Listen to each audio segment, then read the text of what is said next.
हाय parents.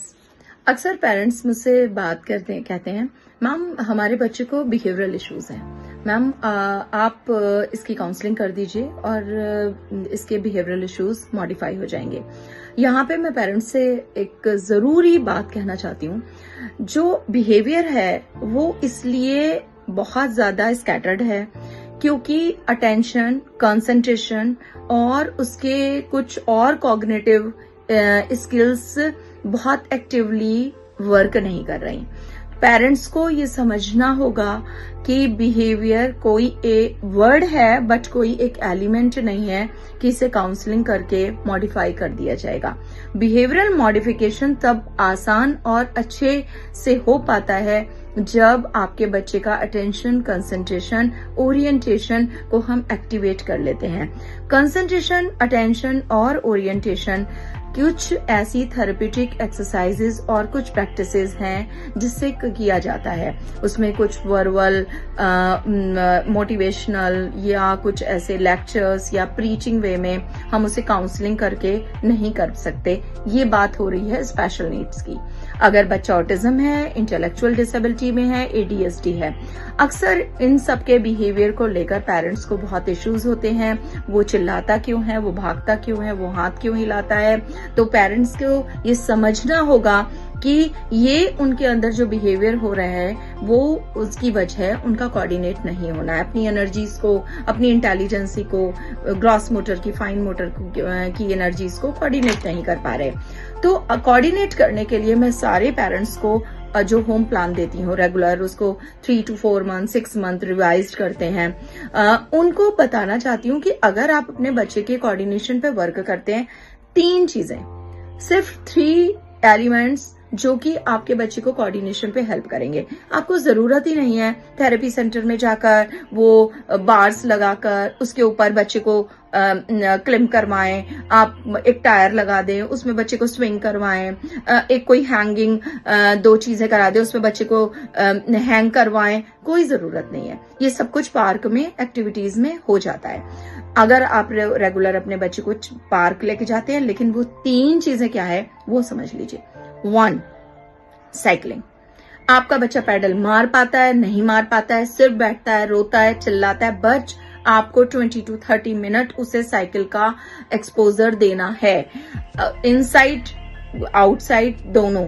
अगर आपका आंगन है, छत है, आप उसे केयरफुली करें, बट करें। Second skates. आप उसे थोड़ी देर के लिए 15-20 मिनट, अगर आपका बच्चा 4 साल से बड़ा है, 3.5-4 साल से, और उसके जो ग्रॉस मोटर के एरियाज हैं यानी कि उसके सारे लिम्स एक्टिवली डेवलप्ड हैं। अगर नहीं डेवलप्ड है, आप जरूर एक्सपर्ट से पूछिए, वो आपको इमीडिएट वो चीजें बताएगा जो जरूरी हैं। उसके बाद सेकंड चीज होगी स्केट्स, और स्केट से बच्चे अपने आप को संभालना सीखेगा। थर्ड पार्ट आ जाता है स्विमिंग। आप बच्चा अगर छोटा है तो आप उसे एक टब दे दीजिए, बाथ टब दीजिए, उसमें थोड़ी देर उसे रखिए। थोड़ा बड़ा होता है, थोड़ा बड़ा टिप दीजिए, पूल दीजिए, उसके बाद स्विमिंग पूल पर ले जाइए, बट रेगुलर वाटर का एक्सपोजर उसे देते रहिए।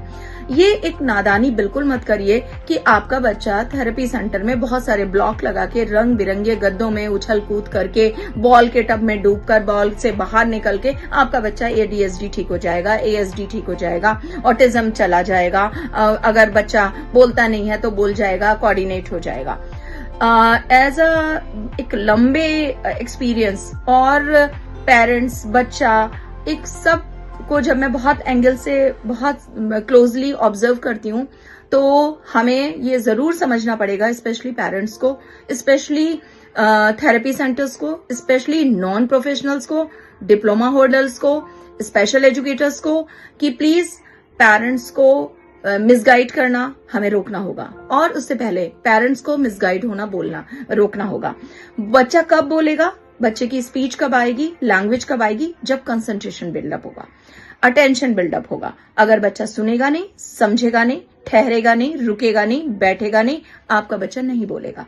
3 महीने वो बोलेगा, 6 महीने वो बोलेगा, या नहीं बोलेगा, या बोलेगा, कब बोलेगा, कोई भी एक्सपर्ट जो एक्सपीरियंस्ड है वो आपको कोई लिख के नहीं दे पाएगा। वर्क कर सकते हैं। कई बार बच्चा बोल जाता है, कई बार नहीं बोल जाता। एक और बात, रिलैप्स। इसे तो हम भूल ही जाते हैं। बच्चा ठीक चलता है, रुक जाता है, साइलेंट हो जाता है, रिलैप्स हो जाता है, दोबारा से वही करने लगता है जिससे हम ओवरकम कर चुके हैं। मान के चलिए अगर ये जितना भी हमारा न्यूरो डेवलपमेंटल डिसऑर्डर है, रिलैप्स होता है, कॉमन सिम्टम्स है रिलैप्स का होना, रिलैप्स ना हो, रिलैप्स कम हो, रिलैप्स बहुत ही लेट हो, इन सब चीजों पे आप तभी काम कर सकते हैं जब आप अपने किसी एक्सपर्ट जो क्लिनिशियन है उसके साथ टच में रहते हैं।